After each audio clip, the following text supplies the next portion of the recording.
வணக்கம். இது கேள்விக்களம். பதற்றமாகவும் பயத்தோடும் இருக்கிறார் பிரதமர் மோடி என காங்கிரஸ் விமர்சித்திருக்கிறது. காங்கிரசுக்கு வாக்களிப்பது வீண் என மோடி விமர்சித்திருக்கிறார்.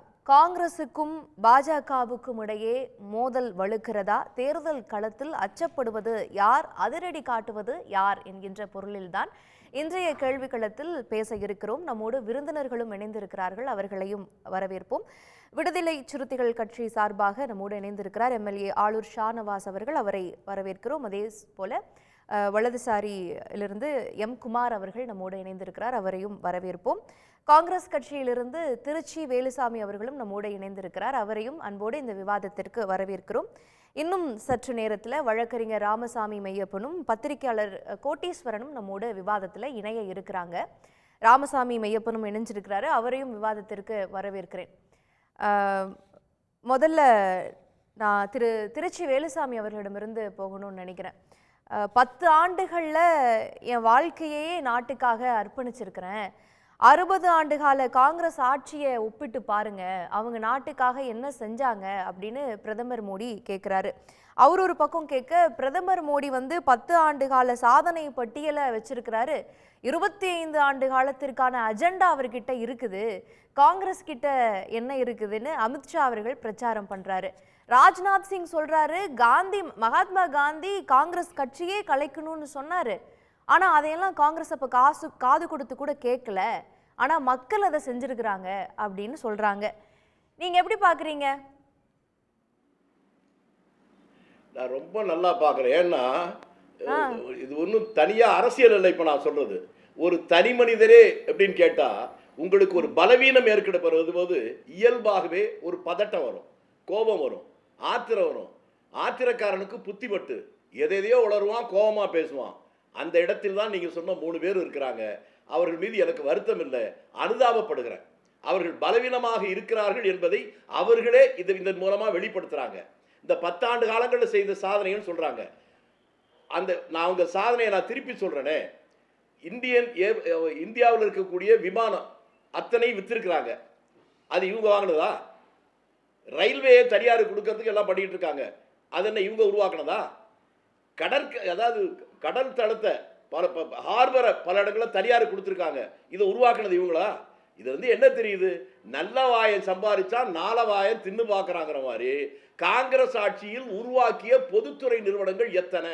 இது நான் சொல்ல வேணாம், பிரதம மந்திரியோ சட்ட பிரசிடென்ட் நம்ம அமித்ஷாவோ சொல்லட்டுமே. இவர்கள் இந்த 10 ஆண்டு காலங்களில் உருவாக்கிய ஏதாவது ஒரு பொதுத்துறை நிறுவனங்களை சொல்லட்டும். உருவாக்காதது மட்டுமல்ல, எல்லாத்தையும் வித்து தின்னுட்டான். கிராமத்தில் சொல்லுவான், ஆமாம் பெரியவங்க கஷ்டப்பட்டு சம்பாதிச்சாங்கடா, இவன் மைனர் ஷோக்கு பெருவழி எல்லாத்தையும் வித்துக்கிட்டு இருக்கான் அப்படின்னு சொல்லுவாங்க. அதுதான் இவருடைய நடவடிக்கையோடைய காங்கிரஸுக்கு ஒன்றும் இல்லை. எங்களுக்கு இருக்கிற ஒரே வருத்தமே, ஒன்றுமே இல்லாமல் இந்த நாட்டில் குடிக்கிறதுக்கான ஒரு சாதாரண ஒரு கோப்பை கூட மேட் இன் இங்கிலாந்து அப்படி இருந்துச்சு, குண்டூசி கூட மேட் இன் இங்கிலாந்து அப்படி இருந்துச்சு. அப்படி துடைத்து போட்ட இந்தியாவில் இவ்வளவு கட்டமைப்புகளும் உருவாக்கி ஒரு பெரிய உலகத்தரத்துக்கு, உலக வல்லரசுக்கு அளவுக்கு கொண்டு வருகிற நேரத்தில் இவர்கள் கையில் மாட்டிக்கொண்டு இந்த நாடு சின்னாபின்னப்பட்டு கொண்டிருக்கிறது. அவருடைய ஆட்சியில் சாதனைகளை பற்றி சொல்வதற்கு வழி இல்லாத காரணத்தால், வக்கில்லாத காரணத்தால் தான் அவர்கள் ஜாதியை சொல்லுகிறார்கள், மதத்தை சொல்லுகிறார்கள், இனத்தை சொல்லுகிறார்கள், எதையே சொல்றாங்க. வேற ஒண்ணுமே வேணாம். பிரதம மந்திரி சொல்றாருல நாடு நாசமா போச்சுன்னு. நீங்க சின்ன வயசுல உங்க அப்பா அம்மா போட்டிருந்த ட்ரெஸ்ஸை யோசிச்சு பாருங்க. ஆனா நீங்க போடுற ட்ரெஸ் 10 லட்சம் ரூபாய்க்கு. இதுக்கு என்ன உங்க உழைப்பு காரணமா, காங்கிரஸ் ஆட்சி உருவாக்குனதா? நீங்க பக்கத்து ஊருக்கு போறதுக்கே நடந்து போற நிலைமை இருந்திருப்பீங்க சின்ன வயசுல. நீங்க பறக்கிற விமானம் இன்னைக்கு 8500 கோடி ரூபாய்க்கு 10 பெட்ரூமோட பறக்கிறீங்களே. இந்த அளவுக்கு இந்தியாவை உயர்த்தது நீங்களா அல்லது நாங்களா? இது நாங்க சொன்னா கூட ஒரு வருத்தப்படுவாரு. அவங்க கட்சியை சேர்ந்த வாஜ்பாய் 2002 தாய்லாந்துடைய தலைநகர் பேங்காக்ல ஒரு நிகழ்ச்சி நடக்குது. அந்த நிகழ்ச்சி முடிஞ்ச உடனே பத்திரிகையாளர்கள் அவன்கிட்ட கேட்கிறாங்க, உங்க நாடு வறுமையான கோரப்பிடியில் இருந்த நேரத்தில் தான் சுதந்திரம் அடைஞ்சது, கேள்விப்பட்டிருக்கிறோம், இப்போ உங்க நாட்டு நிலைமை என்ன என்று கேட்கிற போது உங்கள் கட்சியை சேர்ந்த பிரதமராக இருந்த வாஜ்பாய் சொன்னது, இன்றைக்கு இந்தியா உணவில் தன்னிறைவு ஏற்பட்டிருக்கிறது, வெளிநாடுகளுக்கு கூட ஏற்றுமதி பண்ணுகிற இடத்தில் இருக்கிறோம். இதற்கு நான் மறைந்த இந்திரா காந்தி அம்மையாருக்கு நான் நன்றியை சொல்லுவேன். அவர்தான் வெண்மை புரட்சியை கொண்டு வந்து இந்தியாவில் விவசாயத்தில் உச்சாணி கொண்டு போனார். உற்பத்தி பெருகியது. இன்றைக்கு வெளிநாடுகளுக்கு ஏற்றுமதி செய்கிறோம். ஆனா உங்க ஆட்சியில வாஜ்பாய் அதை சொன்னாரு. இன்றைக்கு கூட நான் பேசிக் கொண்டிருக்கிற இந்த வேளையில லட்சக்கணக்கான விவசாயிகள் டெல்லியில போராடித்தான் இருக்கான். அவர்களுக்கு நீங்கள் செய்திருக்கிற நன்மை என்ன? வெளிநாட்டுக்காரன் வந்தா அவனுக்கு ரத்தின கவலம் போட்டு விருது போடுறீங்க. உள்நாட்டு விவசாயம் மீது துப்பாக்கி சூடு நடத்துறீங்க. அதான உங்களுடைய வேலை.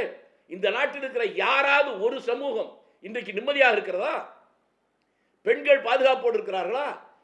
அல்லது இளைஞர்கள் பாதுகாப்பாக இருக்கிறார்களா? விவசாயிகள் பாதுகாப்பாக இருக்கிறார்களா? அல்லது வியாபாரிகள் தவிர காங்கிரஸ் ஆட்சியிலும் போராட்டங்கள் நடத்தப்பட்டது தானே. போராட்டம் எப்போதும் நடக்கும். நான் கேட்ட கேள்வி, பொதுத்துறை நிறுவனங்களை 100க்கு மேற்பட்ட நிறுவனங்களை காங்கிரஸ் உருவாக்குச்சு. 10 ஆண்டுகள் விட்டு இருக்கிறீங்க. பொருளாதாரம் வந்து கால சூழலுக்கு தகுந்த மாதிரி மாறுதுல. பிரைவேடைசேஷனுக்கு இம்பார்ட்டன்ஸ் கொடுக்கறாங்க போல. ஓஹோ, நீங்க அரசு துறைனா என்னன்னு புரியாமலே கேட்கறீங்கன்னு நினைக்கிறேன். அரசாங்கம் என்பது வட்டி கடை வைக்கிற சேட்டு கடை அல்ல, லாப நஷ்டம் பார்க்கறதுக்கு அல்ல. மக்களிடம் வாங்குற வரியை மக்களுக்கே திரும்பி நன்மைகளாக செய்வதுதான் அரசாங்கம். அதுல லாப நஷ்ட கணக்கு பார்க்க முடியாது. விமானத்தை வித்துட்டீங்க, அப்புறம் பொதுத்துறை நிறுவனத்துல பிஎஸ்என்எல் வந்து ஒரு சர்வீஸ் கொடுக்குதுன்னு வெச்சுக்கோங்க. அதுல நான் ஒரு கால் பேசுறதுக்கு இவ்வளவு ரூபீஸ் இருந்துச்சு. ஆனா இன்னைக்கு காம்படிட்டிவ்னஸ்ல தானே நிறைய தனியார் நிறுவனங்கள் வருது. இன்னைக்கு நம்ம எவ்வளோ சுலபமா வந்து 5G வரைக்கும் நம்ம பயன்படுத்துறோம், செலவுகள் கம்மியா இருக்குது. அப்ப பிரைவேடைசேஷன் தப்புன்னு சொல்ல முடியுமா? லாபம் கொடுக்காத பொதுத்துறை நிறுவனங்களை என்ன பண்றது அப்படிங்கிற ஒரு முடிவுக்கு வருவாங்க. ஒரு தப்பான செய்தி நேயர்களுக்கு போயிடக்கூடாது. நீங்க அடிப்படை ஜனநாயக உணர்வுகளை புரிந்து கொள்ளாமல் இப்படி ஒரு கேள்வி கேட்கறீங்க. பொதுத்துறை நிறுவனங்கள் மட்டும்தான் பாதுகாப்பா இருக்க முடியும். இந்தியா முழுவதும் இந்த தொலைபேசி வருகிற போது எப்படி தெரியுமா உங்களுக்கு? இன்கமிங் காலுக்கே 10 ரூபாய் கட்டுற மாதிரி இருந்துச்சு. ஆனா பிஎஸ்என்எல் மட்டும் இருக்கிற போதுதான் காஷ்மீர்ல இருந்து திருச்சிக்கு பேசினா கூட 1 ரூபாயில பேசணும்ல. அது பிரைவேட்ல வந்துச்சா அல்லது அரசாங்கம் வந்துச்சா? அரசாங்கம் எல்லாத்தையும் நடத்துகிறது இல்ல. சிலவற்றை அரசாங்கம் மட்டும்தான் நடத்தணும். ரயில்வே அரசாங்கம் தான் நடத்தணும், விமான அரசாங்கம் தான் நடத்தணும், ஹார்பர் அவங்க தான் அரசாங்கம் தான் வச்சிருக்கணும், கப்பல் போக்குவரத்து அவங்க தான் வச்சிருக்கணும், மின்சாரம் அவங்க தான் வச்சிருக்கணும். மற்றதை வேணா யார் வேணாலும் வச்சிருக்கட்டும். ஆனால் அரசாங்கம் எதை வைத்திருக்க வேண்டுமோ அதையெல்லாம் தனியாருக்கு கொடுத்துட்டு, தனியார் வைத்திருக்க வேண்டியதெல்லாம் நீங்க வச்சுக்கிட்டு, நீங்க 8500 கோடி பிளேன்ல எதுக்கு வாங்குனீங்க? நீங்க சும்மா உல்லாச பயணம் போறதுக்கா? அதை வைத்துக்கொண்டு மக்களுக்கு செய்கிற சேவை என்ன? ரோட் ஷோன்னு போறீங்க, தெருவில் ஒருத்தர் நடமாட முடியல. இந்த 10 ஆண்டுகள் சொல்றீங்க. அவங்க என்ன சொல்றாங்க? தனியார் தொழில்துறையே இல்லாம பண்ணிடுவாங்க காங்கிரஸ் வந்தா அப்படின்னு சொல்றாங்க. அதுக்கு ப. சிதம்பரம் அவர்கள் கூட சொன்னாங்க, பொதுத்துறை நிறுவனங்கள் கூட சேர்ந்து தனியார் நிறுவனங்களோட சேர்ந்து பொதுத்துறை நிறுவனங்களும் சேர்ந்து இயங்குற மாதிரியான பொருளாதார அமைப்பு தான் சிறந்தது அப்படிங்கிற மாதிரி சொல்லியிருக்கிறாரு. இல்ல, அதாவது நான் முன்னாலே தெளிவா சொன்னேன். அதை நான் என்ன பண்றது, நீங்க அதை சரியா கேட்கலன்னு நினைக்கிறேன். அரசாங்கம் நடத்த வேண்டியதை அரசாங்கம் தான் நடத்த முடியும். தனியார் சொல்றீங்க சார், அவங்க அப்படிதான் சொல்றாங்க. பிஜேபி அப்படிதான் பிரச்சாரம் பண்றாங்க. ஏமா என்ன சொன்ன விட்டாதானே புரியும். Central pool, state pool, common pool எப்படி சட்டம் இருக்கோ அதை போல தொழில்களை கூட மத்திய அரசு செய்ய வேண்டியது நான் சிலவற்றை சொன்னேன். ரயில்வே மத்திய அரசு தான் பண்ணணும், தனியார் பண்ணக்கூடாது. ஆனா தனியார்கிட்ட கொடுக்குறாங்க.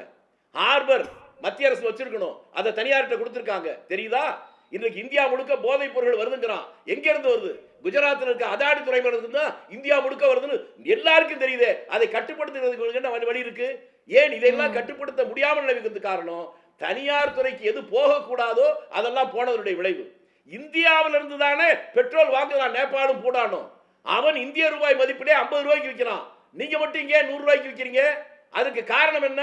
அதுல தனியாரிடம் கொடுத்து அவரிடம் இருந்து கிக் பேக்ஸ் சொல்லுவாங்கல்ல, அவர்கிட்ட கொடுக்கிற மாதிரி கொடுத்து வேறு விதமா பணத்தை வாங்கிட்டு விலையை உயர்த்துவதற்கு காரணமா இருக்கு. அதை குறைப்பதற்கான வழிவகை இவர்களுக்கு தெரியலன்னு சொல்ல மாட்டேன். தெரிந்தும் இவர்கள் கொள்ளையடிப்பதற்காக அதை செய்யறாங்க. அதுதான் இதுல இருக்க பொருள். அவர்கள் நான் முன்னால கேட்டது பொதுத்துறை நிறுவனங்களை விட்டுறது கூட இல்ல. நீங்க ஏதாவது உருவாக்கி இருக்கீங்களா? விட்டுனா எதுக்காக விட்டீங்க? விமானத்தை வித்துட்டு விமான தளத்தை விரிவுபடுத்துவாங்களா? எதுக்கு? இதெல்லாம் அவங்க தான் தனியார் கேட்டா விமானங்கள் வந்து நிக்கிறதுக்கு தான் சொல்லுங்க. சரி, பொதுத்துறை நிறுவனங்கள் வந்து அழிக்கப்பட்டிருக்கு அப்படின்னு சொல்றீங்க. சரி, நான் அடுத்த கெஸ்ட் போயிட்டு வரேன் சார். அவர்கிட்ட பதில் வாங்கிட்டு வரேன்.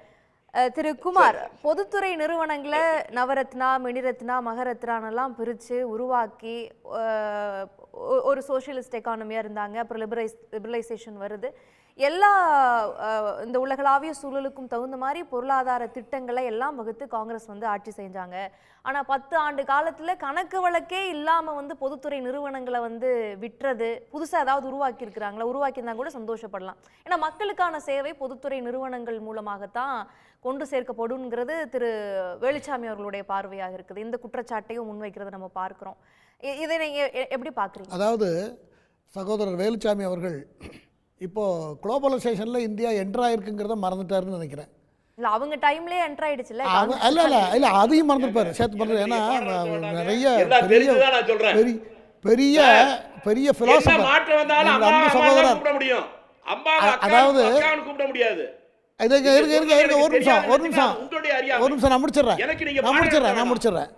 ஏன்னா 94க்கு முன்னால இல்லை 94க்கு முன்னால் நாமெல்லாம் ஒரு 2-in-1 செட்டு வேணும்னாக்கா பர்மா பசாரில் போய் வாங்கிட்டு இருந்தோம். அது கடத்தல் வழியாக வரும். அது பிளாக் மார்க்கெட்டில் விற்றுக்கிட்டு இருப்பாங்க, நம்ம வாங்கிட்டு இருந்தோம். எல்லா ஐட்டமும் அப்படி வாங்கிட்டு இருந்தோம். வெளிநாட்டு பொருள் வேணும்னா அப்படி தான் வாங்கிட்டு இருந்தோம். ஆனால் இன்றைக்கு எப்படி ஆயிருக்கு என்றால் 95 மன்மோகன் சிங்குடைய குளோபலைசேஷன் வந்ததுக்கு பிறகு நாம் எல்லா பொருளையும் உலகத்தில் கிடைக்கிற பொருளெல்லாம் நம்ம அஃபீஷியலாகவே இங்கே நம்ம ஊர்லேயே வாங்க முடியுது. எந்த ஏமாற்றம் டியூட்டி ஃப்ராட் பண்ணுறதோ உத்தராட்டம் பண்ணுறதோ அண்டர் கிரவுண்ட் வேலையோ கிடையாது. இருங்க சார் கொஞ்சம் இருங்க. ஒவ்வொரு வார்த்தைக்கும் பேசுனீங்கன்னா இப்போ நீங்கள் பேசும்போது நான் ஒன்றுமே பேசல. நீங்கள் இருங்க நீங்கள் பேசும்போது நான் எதுவும் பேசல. இல்லை நம்ம 2 பேரும் சார் 2 பேரும் பேசி இல்லை 2 பேரும் பேசினோம்னா யாருக்கும் கேட்காது. கொஞ்சம் பொறுமையா இருங்க, நான் பேசி முடிச்ச பிறகு சொல்லுங்க. நான் என்ன சொல்ல வரேன்னா, குளோபலைசேஷன் வந்ததுக்கு அப்புறம் அதை கொண்டு வந்தது நீங்க தான். இப்ப நடக்கிற அத்தனை இப்ப பாரதிய ஜனதா கட்சி மேல நீங்க தொடர்ந்து குற்றச்சாட்டு பண்ணிக்கிட்டு இருக்கீங்களே, அத்தனை ஸ்கீமும் நீங்க பிள்ளையார் சொல்லி போட்டது நீங்க தானே. நீங்க ராஜீவ் காந்தி காலத்துல நிறைய நடந்திருக்கு, மன்மோகன் சிங் காலத்துல நிறைய நடந்திருக்கிறது. இருங்க நான் சொல்றேன் சார். சார் இது நாகரிகம். நீங்க ரொம்ப பெரியவங்க. நான் சொல்றதை கலந்துட்டு குறுக்க பேசினா புரியாது, யாருக்கும் புரியாது. பிஎன்சி பில் என்ன சார் ஆச்சு? சார் கொஞ்சம் இருங்க, இதுக்கு எனக்கு பதில் சொல்லுங்க. நீங்க அடுத்த ரவுண்ட்ல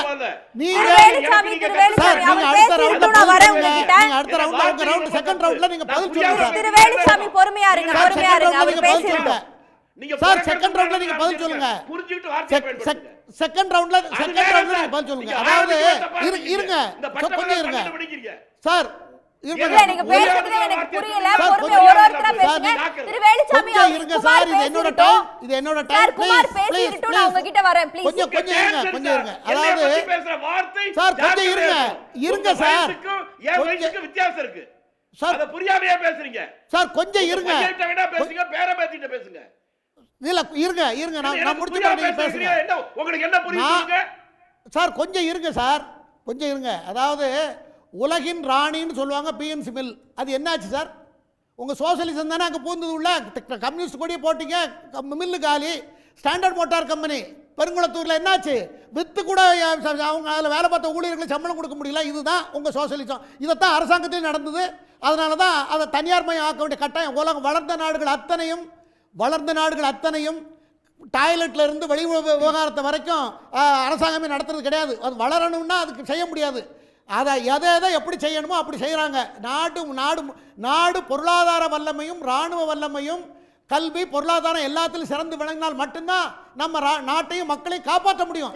இன்னும் உள்ள காலத்துல ஒரு பொதுத்துறை இந்த இடத்துல எனக்கு ஒரு சந்தேகம் வருது. பொதுத்துறை நிறுவனத்தையே நம்மளால நிர்வகிக்க முடியல, அது லாபமீட்டும் நிறுவனமாக கம்பெனியாக நம்மளால மாற்ற முடியல அப்படின்னா நாட்டை எப்படி நிர்வகிக்கும்? அதுதான் நிர்வகிக்க முடியலங்கிறது இல்ல. அங்க பொது உடைமைன்னு வந்த உடனே அங்க கம்யூனிஸ்ட் கொடி பறக்க ஆரம்பிச்சிருது.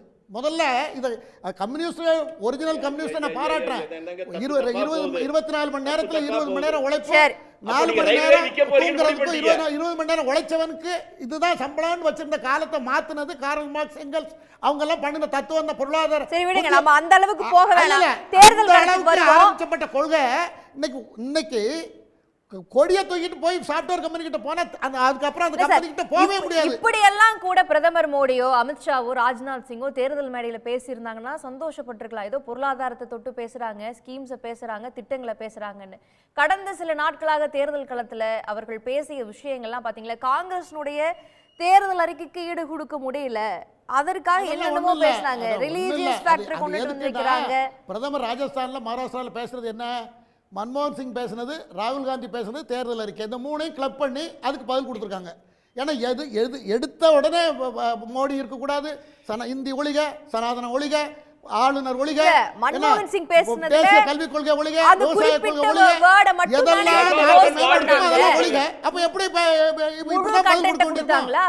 முழு கண்டென்ட்டை போட்டு காமிச்சு பேசியிருந்தா ஒரு நியாயமான விஷயம். உங்களுக்கு தேவையானதை மட்டும் செரி பிக்கிங் பண்ணி கட் பண்ணி அதை எல்லா பக்கமும் பரப்பி பேசுறது, அப்புறம் பிஜேபியில் இருக்கிறவங்களுக்கு எதிராக ஏதாவது ஒரு வீடியோ வந்து பிரச்சாரத்துல பயன்படுத்துறாங்க அப்படின்னா அதுக்கு வழக்கு போடுவோம் அப்படின்றது. அதுல இருக்கிற மையக்கருவு என்னவோ அந்த மையக்கருவை சட்டசைடு பண்ணணுங்கிறதுக்காக தேர்தல் நேரத்தில் அப்படித்தான் பேச முடியும். தேர்தல் நேரம் மற்ற நேரம் எப்படி சார்? ராஜஸ்தான்ல ஒரு மாதிரி, அலிகார்ல ஒரு மாதிரியா? ஒரு வேற மாதிரி எல்லாம் ஒண்ணு இல்லை, எல்லாம் ஒண்ணுக்கு ஒண்ணு எல்லாம் தொடர்பு தான் இருக்கு. நீங்க எல்லாம் பாருங்க, எல்லாத்துக்கும் ராஜஸ்தான்ல பேசுனது ஒரு வாக்கு வங்கிங்கிறது தொடர்பு. ஏன்னா அங்க வந்து முஸ்லிம்களை இதா பேசினா ஓட்டு கிடைக்கும், இந்த ஓட்டுக்கு பேசலாம். அந்தந்த பிராந்தியத்துல இருக்கிற மக்கள் அவங்களுடைய மனோநிலைக்கு தகுந்த மாதிரி தான் அரசியல்வாதி ஆக்ட் பண்ணி ஆகணும். அவங்க பொலிட்டிக்கல் பார்ட்டிங்கிறது சர்வீஸ் இது ஆர்கனைசேஷன்ல அது ஒரு பொலிட்டிக்கல் பார்ட்டி. தேர்தல் நேரத்தில் இவங்க எல்லாத்தையும் சொல்லி இல்லாத பொல்லாதெல்லாம் சொல்லி ஆயிரக்கணக்கான பொய்களை தான் சொல்லிக்கிட்டு இருக்காங்க. அதை எல்லாத்தையும் பண்ணணும். அரசியல்னா அதான், அரசியல்வாதிங்கிறது பாலிடிக்ஸுக்கு என்ன அர்த்தம், ராஜதந்திரம் சொல்லுவாங்க. ஆனால் அரசியல் நேரத்தில் மக்கள்கிட்ட சார்பாக சொல்ல வேண்டிய தகவலை சொல்லித்தான் ஆகணும். மோடியும் ஒரு அரசியல்வாதி தான், அவர் சொல்லியிருக்காரு, அவ்வளோதான். இதில் தப்பெல்லாம் ஒன்றும் கிடையாது, அவர் பேசுறதுல எந்த தப்பும் கிடையாது. பிரியங்கா காந்தி சொல்லியிருக்காங்க, அரசியல் என்பது சேவையை உடைய ஆக்ட் இல்ல, நடிப்பு இல்ல. நடிப்பவர்களை அரசியல்வாதி நீ நினைச்சிட்டா அது நாங்க பொறுப்பு இல்ல. அது அது அது எல்லாத்திட்டையும் நீங்க சொல்லுங்க. ராகுல் காந்திட்டையும் சொல்லுங்க. ராகுல் காந்தி பார்லிமெண்ட்ல போய் பார்லிமெண்ட்ல கண் அடிச்சாரு பாருங்க, அவர் 10 லட்சம் ரூபாய் போட்டு கண் அடிச்சாரு. அவருக்கும் சொல்லுங்க, அவருக்கு நீங்க உரைப்பா சொல்லுங்க, நல்லா கேட்கிற மாதிரி சொல்லுங்க. அவர் வெளிப்படையா பொதுவா எல்லாருக்கும் தெரியற மாதிரி கண்ணடிச்சாரு. நீங்க எப்படி கண்ணடிக்கிறாங்க அதையும் சொல்லாமா? ராகுல் காந்தி கேக்குறாரு, மோடிக்கா கேரண்டின்னு சொல்றாங்கல்ல. இப்ப வந்து அவங்க கூட்டணியில இருக்கிற ஜேடிஎஸ்ல ரேவண்ணா மகன் பிள்ளை 2 பேர்த்து மேலயும், அப்பா பிள்ளை 2 பேர்த்து மேலயும் வழக்கு போடப்பட்டிருக்குல்ல. அதை பற்றி எந்த மேடையிலும் கூட்டணியில் இருக்கக்கூடிய மோடி அவர்கள் பேசல, அதுக்கு ஒரு வருத்தம் தெரிவிக்கல, அதில் பாதிக்கப்பட்டவர்களுக்காக பேசல. அப்ப மோடி அவர்களுடைய கேரண்டிங்கிறது என்னன்னா கிரிமினல்ஸ்களுக்கான பாதுகாப்பு கொடுக்கறாருன்றாரு. ஜனதா தள கட்சி பாரதிய ஜனதா கூட கூட்டணியில் இருக்கிறது. தேர்தல் 2 நாள்ல எலெக்ஷன் தேர்தல் வரப்போகுது, பிரச்சாரம் இருக்கு. இப்போ உடனே தேர்தல் அந்த அந்த அந்த அந்த கர்நாடக தேர்தலை ரத்து பண்ணிட முடியுமா? தேர்தல் நடந்துகிட்டு இருக்கு, தேர்தல் பிரச்சாரம் பண்ணி தான் ஆகணும். அதுக்காக பண்ணிருக்காரு. பிரச்சாரம் பண்ணல, அதுக்காக ஒரு மன்னிப்பு கேட்கணும்ல. பாதிக்கப்பட்டவர்களுக்கு இப்படி ஒரு வேட்பாளரை வந்து எங்களுடைய கூட்டணி கட்சி தேர்வு செஞ்சிருக்காங்க, அவேர்னஸ் இல்லனாவது சொல்லணும். இந்த மாதிரி தவறு பண்ணவங்க உண்மையா இருந்தால் அவங்க ஜெயிலுக்கு போகணும், தண்டனை அனுபவிக்க வேண்டியதான். அதையும் காப்பாற்ற மாட்டாங்க. எவ்வளவு பெரிய இன்டெலிஜென்ஸ் இருக்குது, எதிர்கட்சிகள் எந்த மூவ் பண்ணினாலும் எங்களுக்கு தெரியுங்கிற அடிப்படையில தெரியுது. நீங்க கூட்டணி அமைக்கக்கூடிய ஒரு கட்சியில அவர்கள் குற்ற பின்னணி இருக்கிறவங்களா, அவங்களுடைய பயோடேட்டா என்ன, இதெல்லாம் தெரியாமையா வந்து கூட்டணி அமைப்பாங்க? இதெல்லாம் எப்படி தெரியும்? இதெல்லாம் எப்படி தெரியும்? 10 நாளைக்கு முன்ன கூட போட்டோ எல்லாம் எடுத்துட்டு இருக்காங்க, இதெல்லாம் தெரியாது. இப்போ 1000 வீடியோஸ் சார். சரி, அதை விடுங்க. எலெக்ஷன் ப்ராசஸ் போயிட்டு இருக்கு, எலெக்ஷனை ரத்து பண்ண முடியாது. கர்நாடகால இதனால எலெக்ஷன் நிறுத்துங்கன்னு சொல்ல முடியுமா? சொல்ல முடியாது. அப்போ எலெக்ஷன் நடந்துதான் ஆகணும், மக்களை சந்திச்சு தான் ஆகணும். அது அந்த நிலை, அந்த தர்ம சங்கடம் இருக்கு இல்லையா, அந்த தர்ம சங்கடத்துல பிரச்சாரம் பண்ணி தான் ஆகணும், பண்ணியிருக்காரு, அவ்வளவுதான். அதுக்கு அவர் தண்டனை அனுபவிச்சா தண்டனையில தலையிட்டு பாரதிய ஜனதா கட்சி தலையிடுது, தடுக்குது. தமிழ்நாட்டில் நடந்த போது அங்கெல்லாம் நடக்காது. என்ன நடக்குமோ ஜெயிலுக்கு போனா போக வேண்டியது, அதில் யாரும் தலையிட மாட்டாங்க பிஜேபியில.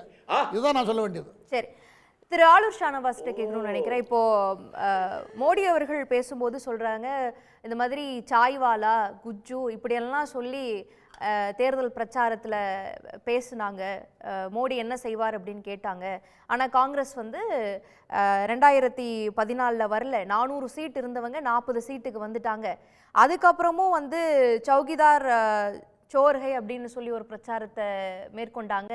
ஒரு பிரதான எதிர்க்கட்சியா கூட உட்கார முடியாத நிலைமைக்கு மக்கள் அவங்களை கொண்டுட்டு போய் தள்ளிட்டாங்க. மோடியை விமர்சிக்கும் போதெல்லாம் அது காங்கிரஸுக்கு வந்து பெருத்த இடியாகவும் அடியாகவும் இருக்கும் அப்படிங்கிற மாதிரி சொல்றாங்க. நீங்க எப்படி பாக்குறீங்க? காங்கிரஸ் வந்து பரிதாபத்திற்குரிய நிலைமையில இருக்கு. இப்போ எதிர்க்கட்சியாக இருக்காங்க, அடுத்த முறை வந்து எதிர்க்கட்சியாக கூட இருக்க மாட்டாங்க, பார்வையாளர் மாடத்தில் தான் இவங்க உட்கார போகிறாங்க, நான் வந்து இந்த கூட்டணியை பார்த்து பரிதாபப்படுறேன் அப்படின்லாம் பேசியவர் தான் மோடி. இப்போ கடந்த ஒரு மாதத்திற்கு முன்னால் எதிர்க்கட்சியாக கூட வரமாட்டாங்க, கேலரியில் போய் உட்கார போகிறாங்கன்னு இவரால் சொல்லப்பட்ட கட்சி இப்போ இவங்களே என்ன சொல்கிறாங்க, அமித்ஷா சொல்கிறாரு இந்தியா கூட்டணி ஆட்சி அமைச்சிருவாங்க, ஆண்டுக்கு ஒரு பிரதமர் வரப்போறாரு, கடைசி 4வது ஆண்டு வந்து ராகுல் வந்து பிரதமராக இருப்பார் அப்படின்னு அவங்களே சொல்லிட்டாங்க. அப்போ முழுக்க முழுக்க இன்னைக்கு இந்தியா கூட்டணி ஒரு எழுச்சியை நோக்கி செல்லுது. பிஜேபி 2 கட்ட தேர்தலையும் பின்னடைவை சந்தித்திருக்கிறது. 3ஆம் கட்ட தேர்தலையும் கூட அவங்களுக்கு வந்து ஒரு ஹோப் இல்லை. வட மாநிலங்களில் குறிப்பாக உத்தரப்பிரதேசம், குஜராத்திலேயே அவர்களுக்கு வாக்கு வங்கியாக இருந்த சமூகங்களே இன்றைக்கி ரோட்டில் இறங்கி போராடிக்கிட்டு இருக்காங்க. பிரச்சார கூட்டங்கள் ரத்து செய்யப்படுற நிலைமையை பார்க்குறோம். பிஜேபியுடைய கூட்டங்கள் இப்படி ஒரு நெருக்கடியில் சிக்கியிருக்கு பிஜேபி. அதற்கு பிறகு இவங்களுக்கு 10 ஆண்டு கால சாதனைன்னு சொல்லிக்கொள்ள ஒன்றும் இல்லை. பொதுத்துறை நிறுவனங்களை பற்றி பேசுனீங்க. பொதுத்துறை நிறுவனங்கள் காங்கிரஸ் ஆட்சி காலத்தில் உருவாக்கப்பட்டவை. அந்த நிறுவனங்கள் தான் இந்தியாவை இந்த 75 ஆண்டு காலமாக காப்பாற்றி கொண்டிருக்கிறது. எல்ஐசி இல்லைன்னா இந்திய பொருளாதாரம் என்ன ஆகும்? அப்போது தனியாருக்கு கொடுத்துடணும்னா எல்ஐசியை தனியாருக்கு கொடுத்துட்டீங்கன்னா என்ன ஆகும்? எல்ஐசி இந்திய பொருளாதாரத்துக்கு நெருக்கடி ஏற்பட்ட போது கூட தாங்கி பிடித்த ஒரு நிறுவனம். வால் ஸ்ட்ரீட் வந்து வீழும்போது, அமெரிக்காவினுடைய வால் ஸ்ட்ரீட் வீழுது, இந்திய பொருளாதாரம் அப்படியே நிலை பெற்று நின்றுது. யார் காப்பாற்றினா அன்னைக்கு? எல்ஐசி தான் காப்பாத்துச்சு. அப்போ எல்ஐசி போன்ற பொதுத்துறை நிறுவனங்கள் காங்கிரஸ் ஆட்சி காலத்தால் உருவாக்கப்பட்டவை. எத்தனை நிறுவனங்கள், அந்த நிறுவனங்கள் தான் இன்னைக்கு இந்தியாவை தாங்கி பிடிச்சிட்டு நிற்குது. ஆனால் இவர் ஆட்சி காலத்தில் ஒரு பொதுத்துறை நிறுவனத்தை கூட உருவாக்காதது மட்டுமல்ல, காங்கிரஸ் உருவாக்கி வைத்த நிறுவனங்கள் அத்தனையும் விற்றிருக்கிறார். உலகத்திலேயே ஒரு நாட்டுக்கு விமானம் இல்லாத நாடுன்னா இன்னைக்கு இந்த இவ்வளோ பெரிய நாடு இந்தியா, அது தனியார்ட்ட போயிடுச்சு. கேட்டால் என்ன சொல்கிறாங்க? நட்டத்தில் இயங்குறதை எப்படி நம்ம நடத்த முடியும்னு கேட்குறாங்க. லாப நோக்கை அடிப்படையாக கொண்டு இயங்குபவை தனியார் நிறுவனங்கள். அவங்க தனியார் வந்து சேவை அடிப்படையில் இயங்க மாட்டாங்க, லாப நட்ட கணக்கு போட்டு தான் பார்ப்பாங்க. அரசு சேவை அடிப்படையில் இயங்கும். தனியார்கிட்ட போய் ஒரு மக்கள் ஒரு விஷயத்தை கன்சியூம் பண்ண முடியாமல் இருக்காங்க, தனியாருடைய விலை மக்களுக்கு போய் சேர்றதுல சிக்கல் இருக்குது, அந்த விலை கொடுத்து வாங்க முடியாத இடத்துல மக்கள் இருக்காங்க அப்படின்னா ஒரு விஷயம் வந்து பணம் படைத்தவர்கள்ட்ட மட்டும் சுருங்கிடக்கூடாது, அது எல்லா மக்களுக்கும் போய் சேரணும்னு அரசு நினைக்குது. அதனால என்ன பண்ணுது? அரசு அதற்கு பொறுப்பெடுத்துக்குது. எல்லாரும் செல்ஃபோன் யூஸ் பண்ணலாம் அப்படிங்கிற நிலைமை எப்போ வரும்? அரசு அதில் தலையிடும் போது தான் வரும். தனியார் கைக்கு மட்டுமே அந்த செல்ஃபோன் நிறுவனங்களும் சிம் கார்டு நிறுவனங்களும் இருந்ததுன்னா அவங்க வைக்கிற விலைக்கு வந்து எல்லா மக்களுக்கும் போய் சேருமா? அப்போ அரசு அதில் ஒரு நெகிழ்வுத்தன்மையை, ஒரு ஃப்ளெக்சிபிலிட்டியை கொண்டு வரும்போது என்ன ஆகும்னா அது வந்து மக்கள் மயப்படும், அரசு அதை சுமையை எடுத்துக்கும். இதுதான் அந்த சேவையினுடைய தாற்பயம். இது புரியாமல் அரசும் வியாபாரத்தில் ஈடுபடணும்னு நினைச்சா எப்படி? சரி, அப்படியே வியாபாரத்தில் ஈடுபடணும் தான், அது தப்பில்லை. ஏன்னா ஒரு லாபம் வேணும், நட்டத்திலே இயங்கிட்டு இருக்க முடியாது.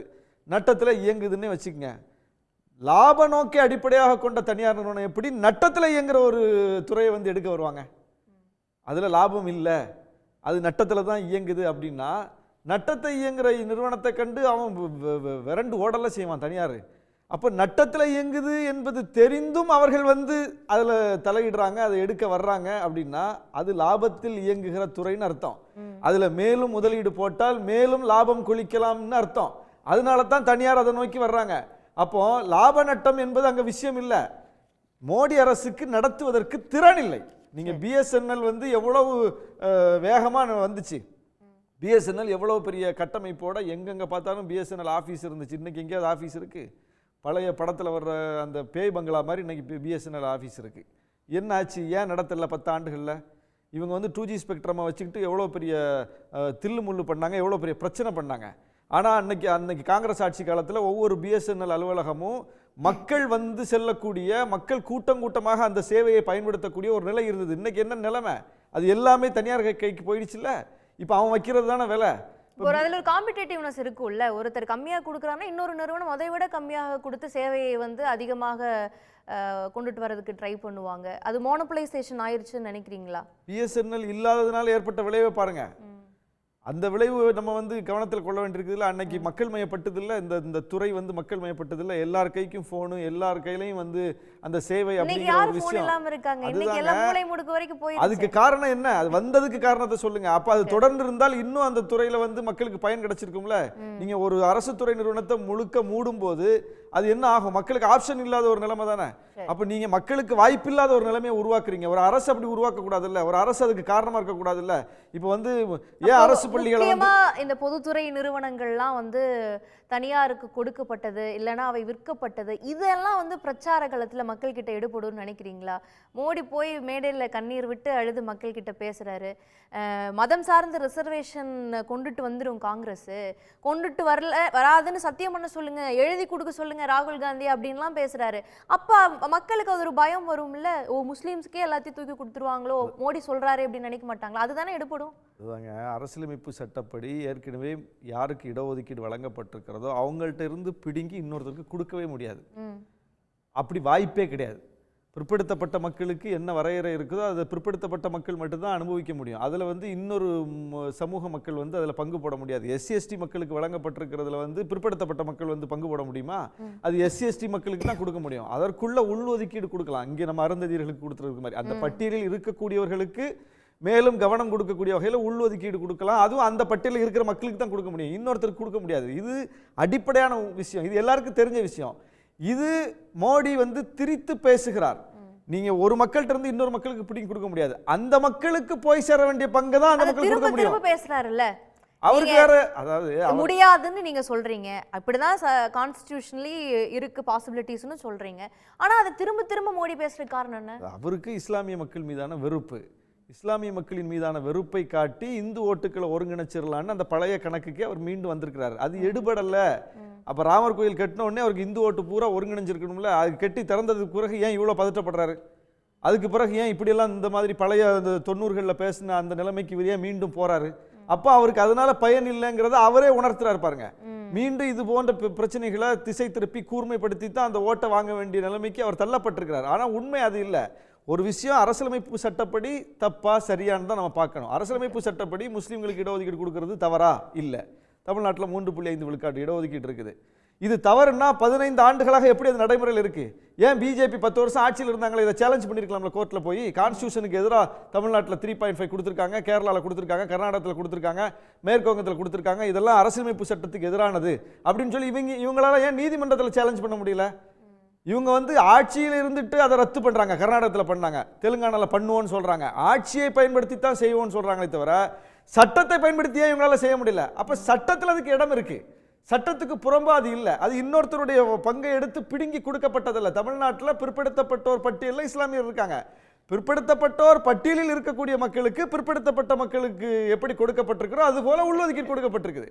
அவங்கள வந்து நீங்க முற்பட்ட சமூகத்தினர்ல இருந்த முஸ்லீம்களை கொண்டு போய் பிற்படுத்தப்பட்டோர்ல இணைச்சு பிற்படுத்தப்பட்டவருடைய பங்கை தூக்கி முஸ்லீம்களுக்கு கொடுக்கல.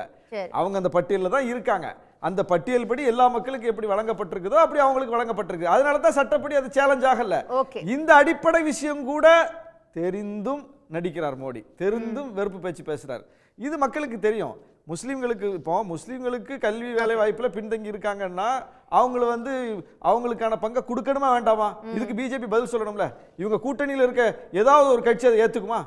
வாசனை சொல்ல சொல்லுங்க பாப்போம், டிடிவியை சொல்ல சொல்லுங்க, பாமக சொல்ல சொல்லுங்க, மோடி சொல்றது சரிதான் கொடுக்க கூடாது அப்படின்னு சொல்ல சொல்லுங்க பாப்போம். சொல்ல மாட்டாங்க, எந்த கட்சி சொல்லாது, இந்தியாவே சொல்லாது. இந்தியாவே இவங்க கூட சேர்ந்திருக்கிற எந்த கட்சி சொல்ல சொல்லுங்க. இப்ப குமாரசாமி சொல்ல சொல்லுங்க, மதசார்பற்ற ஜனதா சொல்ல சொல்லுங்க, நிதிஷ்குமார் சொல்ல சொல்லுங்க. ஒரு கட்சி கூட மோடியின் மொழியில் பேசாது, பேச முடியாது. ஏன்னா அது அரசியலமைப்பு சட்டத்துக்கு உட்பட்டு தான் கொடுக்கப்படுது. காங்கிரஸ் வந்து கொடுத்தாலும் கான்ஸ்டிடியூஷனுக்கு உட்பட்டு தான் அதை கொடுக்க முடியும். அப்போ இந்திய குடிமக்கள்ல 30 கோடி பேருக்கு மேல இருக்கக்கூடிய ஒரு சமூக மக்களுக்கு கல்வி வேலை வாய்ப்பும் போய் சேரணும்னு ஒரு பிரதமர் நினைக்கணும். ஆனா அந்த மக்களுக்கு போக கூடாதுன்னு ஒரு பிரதமர் நினைக்கிறார். எவ்வளவு பெரிய அநீதி இது. ஓகே, இப்போ திரு ராமசாமி மையப்பன், பிரதமர் வந்து தொடர்ந்து சாத்தியமே இல்லைன்னா கூட இந்த மதம் சார்ந்த பிரச்சாரத்துல ஈடுபட்டு இருக்கிறாரு. மதம் சார்ந்த ரிசர்வேஷனை கொண்டுட்டு வர மாட்டோன்னு ராகுல் காந்தியை சொல்ல சொல்லுங்க அப்படின்றாரு. அவங்க தான் இல்லைன்னு முன்னாடியே சொல்லிட்டு இருக்கிறாங்க. இன்னொரு பக்கம் பிரியங்கா காந்தி அவர்கள் சொல்றப்ப பிஜேபி தான் உலகின் மிகப்பெரிய பணக்கார கட்சியாக இந்த 10 ஆண்டுகள்ல உருவெடுத்திருக்குது. 70 ஆண்டுகளாக காங்கிரஸால முடியாத ஒரு விஷயம் 10 வருஷத்துல வந்து உலகின் பணக்கார கட்சியாக பிஜேபி மாறி இருக்குது அப்படின்னு சொல்றாங்க. நீங்க எப்படி பாக்குறீங்க? பாரத மன்னருக்கும் தமிழ் மக்களுக்கும் முதற்கண் வணக்கங்கள். 3 விஷயங்கள். முதல்ல நான் திருச்சி வேலுசாமி அண்ணனோட நான் கம்ப்ளீட்டா அவங்க சொல்றதுதான் சரி அப்படின்றதே நான் ஒத்துக்கிறேன். ஏன்னா அரசுக்குன்னு சில வேலைகள் இருக்கு, பிரைவேட் நிறுவனங்களுக்குன்னு ஒரு வேலை இருக்கு. அதனால தமிழ்நாட்டுல இன்னைக்கு லிக்கரும் டாஸ்மாக்கும் அரசோட வேலையாயிடுச்சு. பள்ளிக்கூடம், அரசு கல்லூரி இது எல்லாமே பிரைவேட் ஆயிடுச்சு. இன்னைக்கு மருத்துவம் பிரைவேட் ஆயிடுச்சு. நல்ல குவாலிட்டி மருத்துவம் வேணும். தமிழ்நாட்டுல அரசு பள்ளிகள் இல்லையா? காலை சிற்றுண்டி திட்டம் எல்லாம் யாருக்கு கொடுக்கறாங்க? அதான் இலவச பஸ் பாஸ் யாருக்கு கொடுத்தாங்க? ஒண்ணும் இல்லங்க. இங்க இப்போ உங்க மேடையில 6 பேர் இருக்காங்க. உடனே ஏதாவது ஒரு பிரச்சனை அப்படின்னா எல்லாருமே நாங்க பிரைவேட் ஹாஸ்பிட்டலுக்கு போவோம், பப்ளிக் ஹாஸ்பிட்டலுக்கு மட்டும் தான் போவோம் அப்படின்னு மக்கள்கிட்ட சொல்லுங்க. எல்லாருமே அவங்களோட பிரைவேட் ட்ரீட்மெண்ட்டுக்கு, இன்சூரன்ஸ்க்கு யாருக்கிட்ட போய் ட்ரீட்மெண்ட் எடுத்துக்கிறான்னு பார்ப்போம். இங்க இருக்க எம்எல்ஏ முதற்கொண்டு, இங்க இருக்க நீதிபதி முதற்கொண்டு, வழக்கறிஞர்கள் முதற்கொண்டு, போலீசார் முதற்கொண்டு எல்லாரும் பிரைவேட் ஹாஸ்பிட்டலுக்கு போறாங்க. எதற்காக? அரசு இன்னைக்கு அவர்களோட துறைகளை சரியாக நடத்துவது இல்லை அப்படின்னு அவர்கள் லாபம் ஈட்டுவதற்காக டாஸ்மாக மட்டும் நடத்திட்டு இருக்காங்க. அரசு என்ன வேலை செய்ய வேணுமோ அதை விட்டுட்டு வேற வேலைக்கு போயிட்டாங்க. இதுதான் இன்னைக்கு அரசு செஞ்சுட்டு இருக்கு தமிழ்நாட்டுல. இதுதான் இன்னைக்கு உண்மையான நிலைமை. இது ஒன்று. இரண்டாவது விஷயம், இது அரசு தனியார் துறைகளுக்கு போகணுமா இல்லையா அப்படின்னா அரசோட பணி நிர்வகிக்க வேண்டியதுதான் அரசோட பணி. அரசோட பணி எந்த தொழிலையும் நடத்துவது கிடையாது. கவர்மெண்ட் அப்படின்னா கவர்னன்ஸ், கவர்மெண்ட் அப்படின்னா பிசினஸோ ஆபரேஷன்ஸோ கிடையாது. அரசுக்கு வேலை என்ன அப்படின்னா மக்களுக்கு அவர்களோட அத்தியாவசிய ஆதாரம் அது கொடுக்கப்படுகிறதா அப்படின்னா என்ன? உண்ண உணவு, உடுத்த உடை, அவர்களுக்கான கல்வி அறிவுக்கு தேவையானது, அவர்களுக்கு மருத்துவ உதவி. ஸோ அவங்களோட பிரைமரி ஹெல்த் சென்டர், அவங்களோட ரீஜனல் ஹெல்த் சென்டர்ஸ் இதெல்லாம் நல்லா மெயின்டைன் பண்ண வேண்டிய தேவை இருக்கு. அவர்களுக்கு தண்ணி வரணும், சுகாதாரமான இடம் இருக்கணும், கழிப்பறை இருக்கணும், அவர்களுக்கு கல்லூரி இருக்கணும், பள்ளிக்கூடம் இருக்கணும். இதெல்லாம் உத்தரப்பிரதேசத்துல இருக்குங்களா ராமசாமி மையப்பன்? கொரோனா காலத்துல ஆக்சிஜன் சிலிண்டர் இல்லாமல் காங்கிரஸ் கட்சி இறந்து போனவர்கள் எத்தனை பேரு? தமிழ்நாடு எப்படி கையாண்டது பொது சுகாதாரத்தை? அபிநய அவர்களே, நெறியாளர் அவர்களே, நீங்க ரொம்ப சரியா கேட்டீங்க. இன்னைக்கு நம்ம 77 ஆண்டு சுதந்திர இந்தியால 69 ஆண்டு காங்கிரஸும் அவரோட கூட்டணி இந்தி கட்சிகளும் இருந்தது. அதனாலதான் பீகாரும் யூபியும் இவ்வளவு கஷ்டத்துல இருக்கு. இன்னைக்கு யோகி ஆதித்யநாத் அவர்கள் இத்தனை ஆண்டுகள் இந்தியால இல்லாம தமிழ்நாட்டுல எந்த அளவுக்கு மருத்துவ கல்லூரிகள் இருக்கோ, மருத்துவமனைகள் இருக்கோ, அதை அவர் 7 ஆண்டுகள்ல கொண்டு வந்திருக்காரு. அதற்கு முன்னாடி அவர்கள் மொத்தமா எத்தனை மருத்துவமனை ஒரே ஒரு நிமிஷம். கொரோனா வந்தப்ப வடமாநில தொழிலாளர்கள் எந்த பகுதியிலிருந்து எந்த பகுதிக்கு அதிகமாக இடம்பெயர்ந்தார்கள்? அந்த இடம்பெயர்ந்த வடமாநில தொழிலாளிகளுக்கு எந்த மாநிலங்கள் உதவி செஞ்சுச்சு? எந்த மாநிலம் கண்டுகொள்ளாமலேயே இருந்தது? இந்த ஸ்டாட்டிஸ்டிக்ஸ் பாருங்க. 70 ஆண்டுகளாக அவர்கள் எங்க செல்வார்கள்? அவர்கள் எல்லாத்தையும் தேடி நோக்கி அவர்கள் வேற எந்த ஊருக்கு கிடைக்குதோ அங்க போவாங்க. இங்க காமராஜர் அன்னைக்கு மதிய உணவு கொடுத்தாரு. ஒரு ஆசிரியர் கல்வி கூடம் கொண்டு வந்தாரு. ஏக்கல் வித்யாலயா இருக்கு. ஒரு ஆசிரியர் பள்ளி மத்திய அரசோட திட்டத்தில் இருக்கு. இன்னைக்கு பழங்குடியினருக்கு இங்க ஃப்ரீயாக போர்டிங் எஜுகேஷன், குவாலிட்டி எஜுகேஷன் கொடுக்கறேன்னு சொல்றாங்க. இன்னைக்கு அதை கொடுக்கறதுக்கு இங்க அரசு தயாராக இல்ல. அதை இன்னைக்கு மாத்தி மத்திய அரசு, பாஜக அரசு மற்ற மாநிலங்கள்ல கொடுத்துட்டு இருக்கு. அதனால இன்னைக்கு சிச்சுவேஷன் இம்ப்ரூவ் ஆயிருக்கு. ஒண்ணும் இல்ல, இந்தியால ஏர்போர்ட்ஸ் பிரைவேடைசேஷனை பத்தி சொன்னாங்க. 6 ஏர்போர்ட் மேஜரா பிரைவேட் ஏர்போர்ட்ஸ் இருக்கு. இது இல்லாம 8 மைனர் பிரைவேட் ஏர்போர்ட்ஸ் இருக்கு. காங்கிரஸ் ஆட்சி காலம் நம்ம யூபிஏ 2004 வரைக்கும் எடுத்துப்போம். மொத்தமா இந்தியால 70 ஏர்போர்ட் கூட கிடையாது 70 ஆண்டுகள்ல. இன்னைக்கு அதற்கு அப்புறம் 9.5 ஆண்டுகள்ல இன்னும் 141 ஏர்போர்ட்ஸ் வந்துருச்சு. இப்போ அது இம்ப்ரூவ்மெண்டா இல்லையா? இது ஸ்டாட்டிஸ்டிக்ஸ் நான் கொடுக்க தேவையில்லை. டிஜிசியோட டேட்டா எடுத்துக்கோ, இல்ல வேர்ல்ட் ஏர்போர்ட்ஸ் ரெக்கார்ட் எடுத்துக்கோங்க. அப்படி எல்லாமே பிரச்சார மேடைகள்ல இதெல்லாம் சாதனைகள்னு பேசி இருக்கணும்ல. மதம் சார்ந்தும் சம்பந்தம் இல்லாம பேசுறது. எகனாமிக் இண்டிகேட்டரா நம்ம சன் டிவியோட, சன் நியூஸோட மொத்த சிஎம்பி வேல்யூ என்னன்னு ஸ்டாக் மார்க்கெட் எடுத்துப்போம். 2004 இருந்து 2014 எவ்வளவு ஆச்சு, 2014 இருந்து 24 என்ன ஆச்சுன்னு சன் டிவியோட வேல்யூ அப்படியே டபுள் ஆயிருக்கு. சன் டிவியோட ஆவரேஜ் இண்டெக்ஸ் வேல்யூ 3 டைம்ஸ் இருந்திருக்கு. எல்லா தொழில்துறை நிறுவனங்களும் இவ்வளவு வளர முடிஞ்சிருக்கு. அப்படின்னா மற்ற குழுமங்களுக்கு பொறுத்து மதிப்பு உயர்தா செய்யும். அது இன்னைக்கு விவாத பேச்சு கிடையாது. பிரதமர் மோடியினுடைய பிரச்சாரமும் காங்கிரஸினுடைய பிரச்சாரமும் தேர்தல் களத்துல இந்த 3ஆம் கட்ட தேர்தலை நோக்கி எப்படி நகர்ந்துகிட்டு இருக்கு அப்படி நேத்து ஒரு மாதிரி பேசுறாரு, போன வாரம் ஒரு மாதிரி பேசுறாரு. இப்போ ஒப்பீடு எப்படி ஆயிருக்குன்னா 10 ஆண்டு வெர்சஸ் காங்கிரஸினுடைய 70 ஆண்டுகளாக 77 ஆண்டுகள்ல அதிகபட்சமாக ஆட்சி செய்தவர்கள் இதெல்லாம் உங்களுக்கு கொடுக்கவே இல்லை.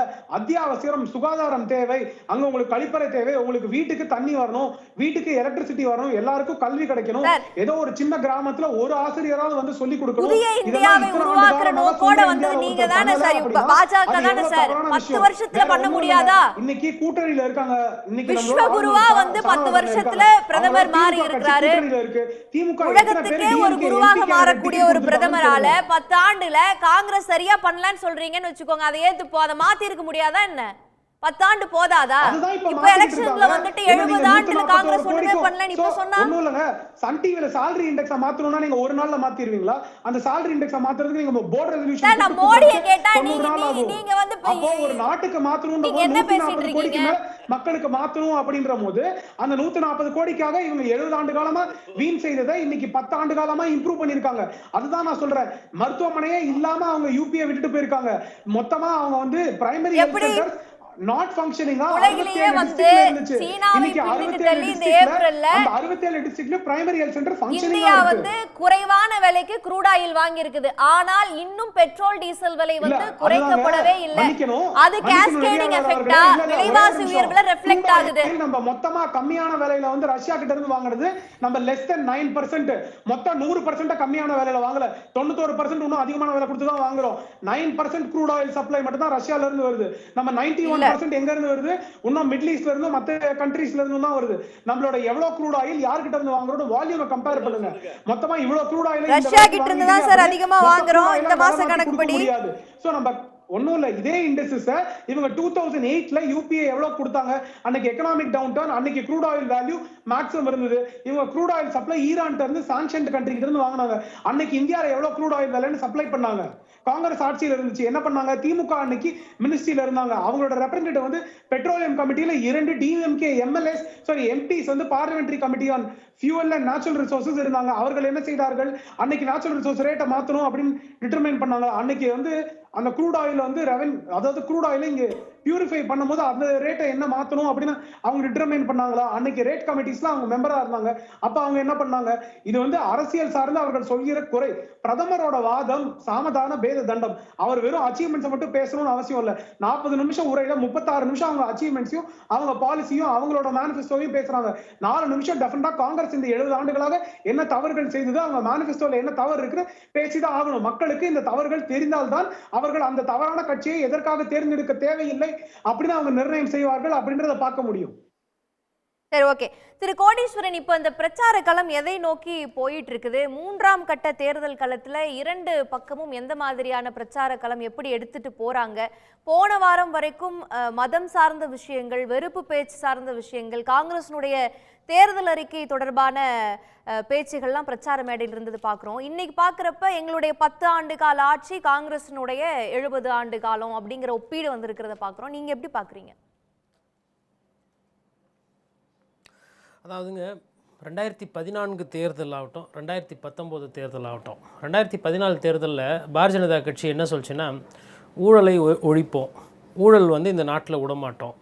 அதுக்கப்புறமா அவங்க சொன்னது வந்து வேலைவாய்ப்பு அதிகரிக்கப்படும், அதுக்கப்புறமா விலைவாசி பிரச்சனையை வந்து நாங்கள் குறைப்போம். அதாவது சுருக்கமாக சொல்லணும்னா, இன்றைக்கி அமைச்சராக இருக்கக்கூடிய அம்மையார் ஸ்மிருதி இரானியெல்லாம் வந்து சிலிண்டர் மாதிரி ஒரு பொம்மையை செய்து தலை மேலே வைத்து, வெங்காயத்தை வந்து தோல் மேலேயும் தலை மேலேயும் வச்சு, அப்புறம் எண்ணெய் பாக்கெட்டெல்லாம் வந்து வச்சு, அப்புறம் மாட்டு வண்டியில் வந்து வண்டியை ஏற்றிலாம் இவங்கெல்லாம் பிரச்சாரம் பண்ணாங்க. என்னத்துக்குன்னா, விலைவாசி பெட்ரோல் விலை அதிகமாக இருக்குது, வேலைவாய்ப்பு பிரச்சனை இருக்குது, ஊழல் இந்த நாட்டில் அதிகமாக இருக்குது அப்படின்னு சொல்லி 2014 பிரச்சாரம் பண்ணாங்க. இது கூட மதவாதம் வந்து வரும், சைனா வரும், பாகிஸ்தான் வரும், எல்லைக்கோடில் பிரச்சனை, இது எப்பயுமே இது சிலபஸ் மாறாது. சனாதனம் வரும், இது அந்த சிலபஸ் மாறாது. இதற்கு முன்னாடி இதே தான் ரிப்பீட்டு 2019 என்ன சொன்னாங்கன்னா, காங்கிரஸ் வந்து 50 வருஷம் ஆண்டுட்டாங்க, 60 வருஷம் ஆண்டுட்டாங்க, இந்த நாட்டையே குட்டி சுவராக்கிட்டாங்க, எல்லாம் கடன் சுமை ஆகிப்போச்சு, அதாயிடுச்சு இதாகிடுச்சு, பொருளாதாரம் சரியில்லை அப்படி இப்படின்னு சொல்லி அதையும் திருப்பி ஆண்டாங்க. திருப்பி மறுபடியும் இப்போ 10 வருஷம் ஆகிப்போச்சு. இப்போ 2024 இதையே தான் திருப்பி சொல்கிறாங்க. அப்போ நாங்கள் என்ன கேட்குறோன்னா, காங்கிரஸ் கட்சி மோசமான கட்சி, ஊழல் கட்சி, அதனால் ஆட்சியிலேருந்து அகற்றணும்னு நீங்கள் கோரிக்கை வைத்தீங்க. நீங்கள் வைத்த கோரிக்கை மக்கள் இது மாற்றான கட்சி இது அப்படின்னு நினச்சி உங்களுக்கு ஓட்டு போட்டாங்க. உங்களோட ஆட்சியோட அந்த 10 வருஷ சாதனையை பேசுங்க அப்படின்னா, சாதனையை பேசாமல் மதவாதம், பிரிவினைவாதம், வெதந்தாவாதம் இதை தான் பேசிக்கிட்டு இருக்கிறாங்க. இதில் எது இதுதான் வெதந்தாவாதம்னா, பேட்டி பச்சோ நரி சக்தின்னு சொல்லி பேசுறது யாரு? அதிகமாக அந்த வார்த்தையை வந்து பெண்கள் என் கண்கள், இந்த நாட்டினுடைய பாதுகாப்புன்னு பேசுறது யாரு? பிரதமர். அப்போ வெறும்னே இந்த வார்த்தை ஜாலங்களை ஒண்டி சொல்லிட்டு இன்றைக்கி ரேவண்ணான்னு சொல்லிட்டு ஒருத்தர், ஓகே, கேட்குறதுக்கே கேவலமாக இருக்குது. ஒரு சிட்டிங் எம்பி செய்யக்கூடிய ஒரு சொந்த சித்தப்பா சொல்கிறாரு தப்பு பண்ணியிருக்கிறாரு, என்னையும் அவரையும் சேர்க்காதீங்கன்னு சொந்த சித்தப்பா பண்ணுறாரு.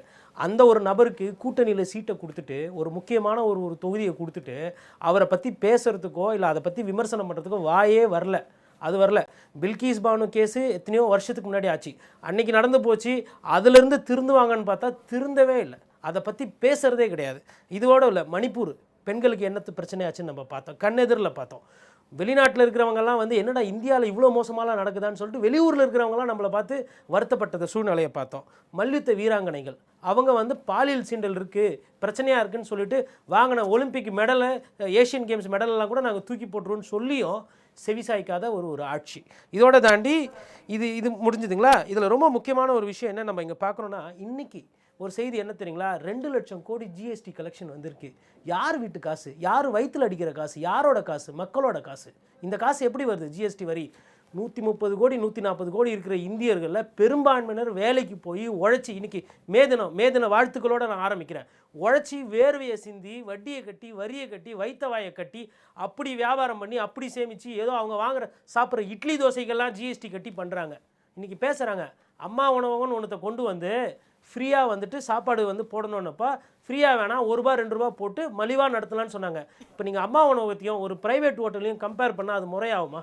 இன்றைக்கி தமிழக முதலமைச்சர் வந்துட்டு காலை உணவு திட்டம் போட்டிருக்கு. இன்றைக்கி தினத்தந்தி பத்திரிகையில் ஒரு செய்தி வந்திருக்கு, இந்த 2 நாளாக ஓடிக்கிட்டு இருக்கு. என்ன செய்தினா, காலையில் சிற்றுண்டி போடுறதுனால மாணவர்கள் வயிறார சாப்பிட்டுட்டு, சின்ன குழந்தைங்க சாப்பிட்டுட்டு வந்து நல்லா படிக்குதுங்க.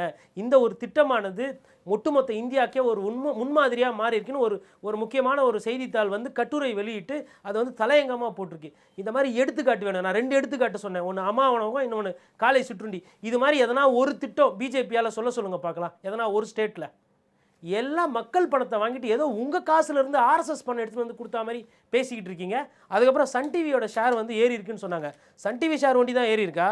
பவர் ஃபினான்ஸ் ஷேர் ஏறி இருக்குது, ஆர்இசி ஷேர் ஏறி இருக்குது, கோல் இண்டியா ஷேர் ஏறி இருக்குது. எவ்வளோ மடங்கு ஏறி இருக்குது? 100 ரூபா 150 ரூபா விற்ற ஷேர் இன்னைக்கு 400 ரூபா 450 ரூபா பொது நிறுவன ஷேரும் ஏறி இருக்குது. அதற்கு காரணம் அரசாங்கம் இல்லைங்க, அதற்கு காரணம் அங்கே இருக்கிற வேலை செய்கிறவங்க, அங்கே இருக்கிற உழைப்பாளி, அங்கே இருக்கிற மேனேஜர், அங்கே இருக்கிற சூப்பர்வைசர். புரியுதுங்களா? நீங்கள் வந்து எது தனியார் மயம்லாம் பேசுகிறீங்களே, ஏன் பிரதமர் பதவியை தனியார் மயம் பண்ணியிருப்பாருங்களேன், ஏன் பண்ண மாட்டேன்றீங்க? கவுன்சிலர் பதவி எதுக்கு தனியார் மயம் பண்ணக்கூடாது? எம்எல்ஏ பதவி எதுக்கு? மக்கள் எல்லாம் இன்னும் நல்லா இருப்பாங்க, பண்ணுவீங்களா? அந்த தைரியம் இருக்கா? அப்போ உங்களுக்கு வேணுன்றதெல்லாம் வந்து உங்ககிட்டயே வச்சுக்குவீங்க, வேண்டான்றதெல்லாம் தனியார் மயம் பண்ணும். அப்போ என்னங்க ஜனநாயகம் இது? எதுக்கு பொது நிறுவனம் கொண்டு வந்தாங்கன்னு புரிதல் இல்லாமல் பேசிக்கிட்டு இருந்தால் என்ன பண்ண முடியும்? அதாவது பிஎஸ்என்எல் கதை பேசணும் நம்ம, ரைட்டுங்களா? பிஎஸ்என்எல்லுக்கு 5G கொடுக்கல, அரசாங்கத்தோட ஒரு அங்கம் அது. அரசு ஊழியர் இருக்காங்க, மக்களோட சொத்து அது. அதற்கு 5Gயை கொடுக்காம தனியாருக்கு கொள்கை ரீதியாக டெண்டரை போட்டு கொடுத்துட்டு 2Gயில் ஆல்ரெடி பிரச்சனை இருக்குன்னு பிரச்சாரம் பண்ணது நீங்கள். அப்படி இருக்கும்போது நீங்கள் என்ன பண்ணணும்? எந்த ஒரு டெக்னாலஜி இந்தியாவில் வந்தாலும் அந்த டெக்னாலஜியை முதல்ல அரசு நிறுவனத்துக்கு கொடுப்போம், அவங்க ஒரு 2 வருஷம் 3 வருஷம் அதை பயிற்சி பண்ணி அதை மக்களுக்கு போட்டோம், அதுக்கப்புறம் வேணால் தனியாருக்கு நாங்கள் அதை கொடுப்போம்னா சபாஷ், இது ஒரு நல்ல கொள்கை முடிவு. முதல்ல எடுத்தோன்னா தனியாருக்கு டெக்னாலஜியை விற்றுட்டு அதுக்கப்புறம் பிஎஸ்என்எல் லாபம் சம்பாதிக்கலாம் எப்படிங்க பிஎஸ்என்எல் லாபம் சம்பாதிக்கும்? இன்னொன்று, பிஎஸ்என்எல்னா தனியார் நிறுவனமா இல்லை அது ஷேர் ஹோல்டர் கம்பெனியா? பொது சொத்துங்க, மக்களுக்கு வரப்போகுது அந்த காசு. சகோதரர் ஷானவாஸ் அழகாக சொன்னார், எல்ஐசியும் ஸ்டேட் பேங்க்கும் இல்லைனா இன்னைக்கு பொருளாதார நெருக்கடியில் மாட்டி இந்தியாவோட பொருளாதாரமே போயிருக்கும். இது தெரியாமல் வந்து தனியார் மயத்துக்கு சப்போர்ட் பண்ணிட்டு இருக்காங்க. இன்னும் 2 எடுத்துக்காட்டு சொல்கிறேன். ஐஆர்சிடிசின்னு வந்து ரயில்வேல ஒரு தனியார் ஒரு நிறுவனம் மாதிரி பண்ணி அதை ஷேர் ஹோல்டிங் கம்பெனியாக மாற்றி இன்றைக்கி தனியாக வச்சுருக்கிறீங்க. விளைவு என்ன? நான் போய் இப்போ டிக்கெட்டு புக் பண்ணேன்னா ரயில்வேக்குன்னு ஒரு சார்ஜ், புக்கிங்னு ஒரு சார்ஜ், அதுக்கப்புறம் பேடிஎம்னு ஒரு தனியாரை கொண்டு வந்து சுங்கவரி சாலையில் காசு வாங்குறதுக்கு நீங்கள் நுழைச்சி விட்டீங்க. என்ன விளைவு? அவங்களுக்கு கட்டுற பணம் பத்தாமல் அவங்களுக்கு வேறு டெபாசிட் பண்ணணும், அவங்களுக்கு பிளாட்ஃபார்ம் ஃபீஸ் கட்டணும். அதுக்கப்புறம் இப்போ என்னன்ட்டீங்க, அந்த நிறுவனத்தை பேச்சு போகாதீங்க, வேறு பேங்க்கில் போயிட்டு பேடிஎம் வேறு பேங்க்கில் போய் ஃபாஸ்டேக் எடுங்கன்றீங்க. அதற்கு திருப்பி ஒரு 300 ரூபா 500 ரூபா டெபாசிட் கட்டணும். யார் வீட்டு காசு? மக்களுக்குன்னா வேறு வேலையே இல்லையா? இன்னொரு எடுத்துக்காட்டு சொல்கிறேன். இப்போது அம்மா உணவகம் சொன்னேன் நான், அம்மா தண்ணீர் கொடுத்தாங்க. எதுக்கு கொடுத்தாங்க? ஆல்ரெடி தனியார் இருக்குது. இல்லை அதே மாதிரி ரயில் நீர் கொடுத்தாங்க. எதுக்கு விட்டாங்க? அதை தனியார்கிட்ட தண்ணி விற்கிறாங்க. தண்ணியை விற்கிறதே தப்பு, அதுவே வெக்கப்படணும் அரசாங்கம்.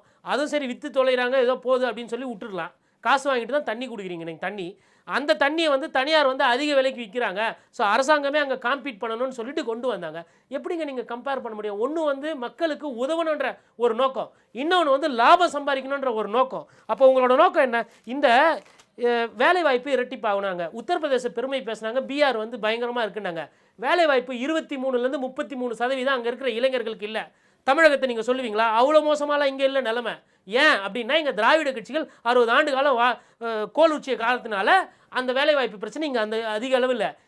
தமிழகத்துலேருந்து அதிக பேர் உத்தரப்பிரதேசக்கும் பீகாருக்கும் போகிறாங்களா, இல்லை உத்தரப்பிரதேசம் பீகார் ராஜஸ்தான்லேருந்து தமிழகம் கேரளா கர்நாடகாவுக்கு வராங்களா? ஏன் வராங்க? உங்களோட கொள்கையை விட, உங்களோட சித்தாந்தத்தை விட, உங்களோட அரசியல் புரிதலை விட இங்கே தென்னிந்தியாவில் இருக்கக்கூடிய பிராந்திய கட்சிகள் நடத்தக்கூடிய தன்மை நன்றாக இருக்கிற ஒரே காரணம். இதில் வந்து எனக்கு ரொம்ப வியப்பாக இருந்தது வந்து இந்த லாஸ்ட்டில் கொஞ்சம் விஷயங்கள் தான். பிரதமரோட பேச்சு எவ்வாறு வந்து எடுபடுன்னு. 400 சீட்டு நாங்கள் வந்துடுவோம், சார்பே 400க்கு குறையாது, சொந்தமாக 300 370 வந்துடுவோம், கூட்டணியோட 400 வந்து சொன்ன ஒரு பிரதமர் இன்றைக்கி என்ன சொல்கிறாரு?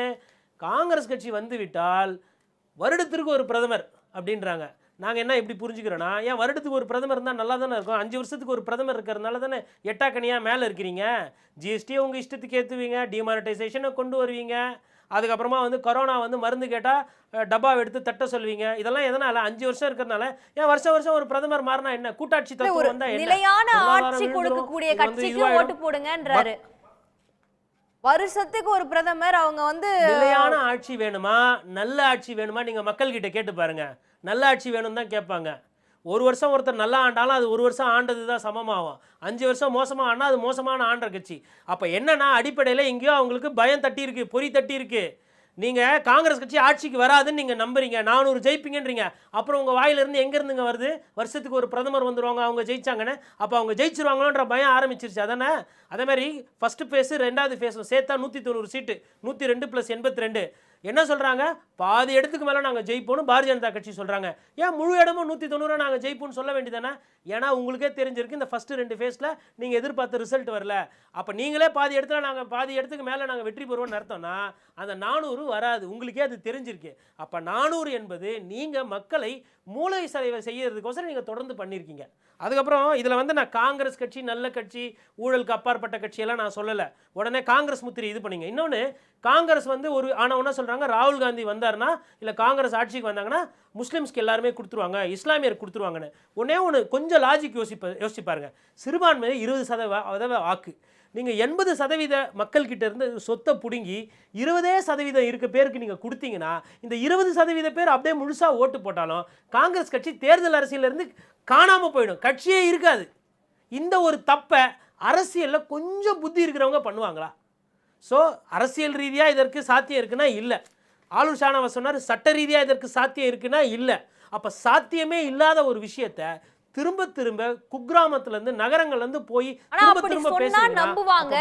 அப்படி நம்பக்கூடிய மக்கள் இருக்கிறாங்க, அது நமக்கு வாக்குகளா வந்து கன்சாலிடேட் ஆகும் நம்புறாங்க போல. ஆமா, அது நம்புறாங்க. அது வந்து மக்கள் புரிதலுக்கு தேவை, புரியுதுங்களா? ஆனா யதார்த்தமா அங்க நம்புறாங்கன்னா ரைட்டு. நம்ம ஊர்ல இருக்கக்கூடிய மெய்யப்பன் அவர்களோ இல்ல வந்து குமார் அவர்களோ நம்புறாங்களே, அதுதானே தமிழர்கள்லாம் கொஞ்சம் புத்தி கூர்ந்தவர்களோ தொலைநோக்கு பார்வையாளர்களோ இந்த லாஜிக் நீங்க பதில் சொல்லுங்க. 80% மக்களோட சொத்தை எடுத்து 20% பேர் கொடுத்தீங்கன்னா அந்த 80% பேர் ஓட்டு போடுவாங்களா உங்களுக்கு? சார் 2000 வருஷமா இந்துக்கள் அடிமையானதே இதனால தான். அந்த மனப்பான்மை தான். அவங்க அரசியல் இது ஒன்றும் பார்க்கறது இல்லை. அவங்களுக்கு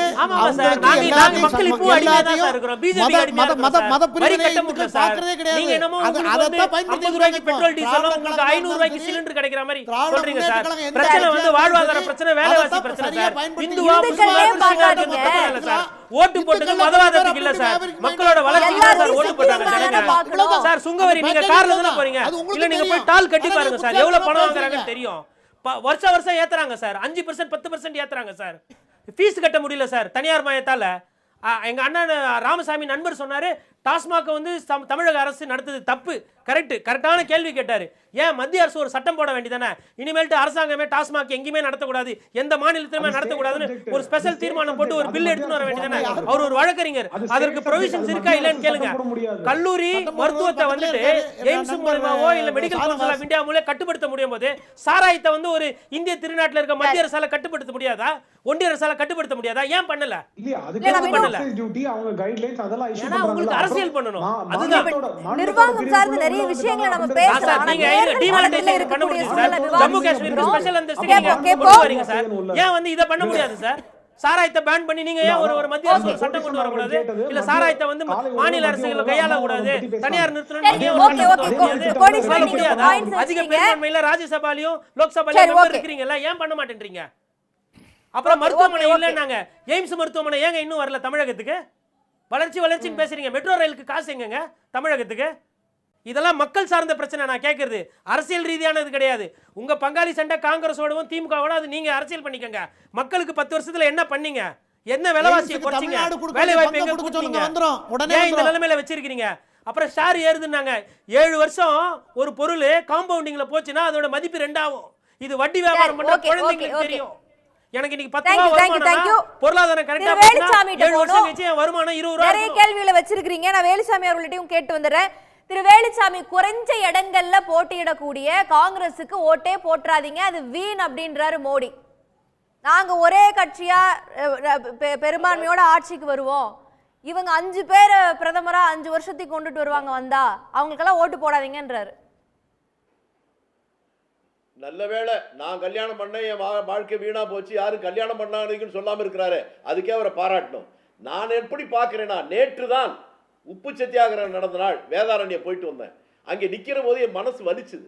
அடிமை இந்தியாவில் ஒரு உப்புக்கு வரி போட்ட உடனே நாடு முழுக்க ஆத்திரமும் கோபமும் வந்து போராட்டம் நடந்துச்சு. அப்போ யோசிச்சு பார்த்தேன், இங்கே பேசுறவங்கலாம் வாய்கிடியே பேசுறவங்க ஒன்று, இதுக்கு மட்டும் பதில் சொல்லுங்க. காலையில் இருந்த உடனே பல் விளக்குறதுக்கு பயன்படுத்துகிற பேஸ்ட் பிரஷ்ல இருந்து, குடிக்கிறதுக்கு பயன்படுத்துகிற சோப்புல இருந்து, பயன்படுத்துகிற பிளேட்ல இருந்து, அத்தனையிலையும் ஜனவரி பிப்ரவரியை தவிர எல்லாத்துக்கும் வரி போட்டாங்க. அது அவர் சொன்னார் தேர்தல் நேரம், அதனால கேட்கலன்னு. கர்நாடக பிரச்சனை, 68 வயது பெண்மணி அப்பாவும் மகனும் செய்ததை பகிரங்கமா அப்படியே வேதனையோடு வெடிச்சதை அவர் பிரதமர் அங்கே போய் பேசும்போது அது தேர்தல் நேரம் அதனால கண்டிக்கலன்றாரு. மணிப்பூர் நடந்த எவ்வளவு நாளாச்சு, அதை கண்டிச்சாரா? பில்கிஸ் பானு பத்தி கண்டிச்சாரா? பில்கிஸ் பானு கேஸ்ல சுப்ரீம் கோர்ட்ல குஜராத் அரசு என்ன சொல்லுச்சு? நாங்களா அவங்களை விடுதலை செய்யல, மத்திய உள்துறை அமைச்சர் கேட்டுதான் விடுதலை செஞ்சோம். இதுவரை பிரதமர் சொல்லியிருக்காரா? உள்துறை அமைச்சர் சொல்லியிருக்காரா? இதெல்லாம் நாட்டு மக்களுக்கு தெரியாது நினைக்கிறாங்களா? நேற்று ஒரு பேச்சு, இன்றைக்கு ஒரு பேச்சு கிடையாது, எப்போ ஒரே பேச்சு தான் என்பதை கோட்டீஸ்வரன் சொன்னாரு. இந்த முறை நேற்று ஒரு வெற்றி, முந்தா நாள் ஒரு வெற்றி இல்ல, இன்றைக்கு உங்களுக்கு சமாதி கட்ட போறாங்க. இதை 4ஆம் தேதி பார்க்க போறோம். ஓகே, திரு குமார், உங்களுடைய இறுதி கருத்து. நாட்டில் தேசிய அளவில் இருந்த ஒரு பெரிய பலமான கட்சி காங்கிரஸ் தான். அந்த காங்கிரஸ் கட்சி தன்னுடைய செயல்பாட்டின் தவறான செயல்பாடுகளால் நிர்வாகத்திறமை அற்றதால் மக்கள் வந்து மாநில கட்சிகள் ஆரம்பிக்கப்பட்டது.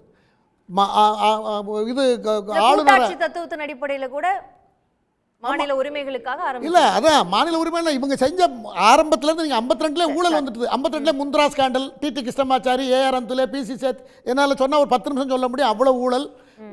ஓரா கமிட்டி ஒரு அறிக்கை கொடுத்தது, அதையும் நடவடிக்கை எடுக்கல. அதை தவிர 77 அவர்கள் மேலே வழக்கு போட்டது, கைது செஞ்சாங்க. அந்த சுதந்திரம் இன்னைக்கு விசாரணை அமைப்புகளுக்கு எமர்ஜென்சியை கொண்டு வந்தாங்க. எமர்ஜென்சியை கொண்டு வந்து தலைவர்களை பூரா பிடிச்சி ஜெயில போட்டாங்க. இப்போ தலைவர்கள் ஜெயிலில் போட்ட உடனே அப்புறம் அவங்க தனியார் கட்சி ஆரம்பிக்கின்ற நிலைமை வந்து தனி கட்சி ஆரம்பிச்சாங்க. அது வளர்ந்துட்டு இவங்க தேஞ்சிக்கிட்டு இருந்தாங்க. தேஞ்ச பிறகு இப்போ என்ன ஆயிடுச்சு, வேற வழி இல்லாம அவங்களோட வாழை பிடிச்சிக்கிட்டு இப்போ அவங்க தயவு இல்லாம இப்போ எதிர்கட்சி அந்தஸ்துக்கு கூட வர முடியாதுங்க நிலைமையில வந்திருக்காங்க. இதை மக்கள் நல்லா புரிந்து கொண்டு விட்டாங்க. இவங்களுக்கு அந்த ஸ்திரத்தன்மையும் இல்லை, அந்த நிர்வாகத்திறமையும் இல்லை, இவங்களுக்கு சாதிக்க கூட சாதனையாளர்களும் இல்லை. இந்த 10 வருடத்துல